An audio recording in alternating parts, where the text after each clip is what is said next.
priority ang kanyang magiging anak. Ito ang payo ni Robin Padilla sa 5 months pregnant niyang anak na si Kylie.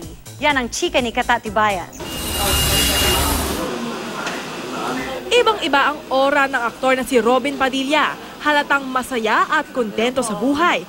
Mula nang bumalik sa bansa ang asawa niyang si Mariel Rodriguez, kasama ang kanilang baby girl na si Isabela. Sabik at excited daw parati si Robin kay Isabela. Kahit nga raw sa pagjo-jogging, isinasama niya ito. Walang pinakamasaya sa edad na to, 47. Yung meron kang paslit. Yung masasabi mong nasa oras ka na ng kamulatan mo, nagkaanak ka. Bilang isang ama, hindi raw maiwasan ni Binoy ang mag-alala para sa mga anak na sina Queenie at Kylie na parehong buntis. Kapwa 5 buwan ng buntis si Kylie at si Queenie. Sa akin, sa sarili kong opinion, ako mismo hindi ako handa sa naganap.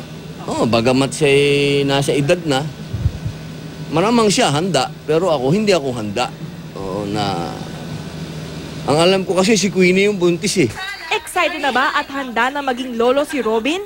Hindi ako masyadong excited. Siyempre gusto ko makapanganak muna siya ng mahusay. Kapag nandun na, siguro doon na ako magiging excited. Alam naman ni Robin ang kasarian ng ipinagbubuntis ni Kylie? Hindi ako pwede magsalita dyan kasi nag-uusap sila ni Tita Mariel na... Ang may papayo naman ni Robin sa anak na si Kylie, gawing priority ang kanyang anak. Buhay yan. Bata yan.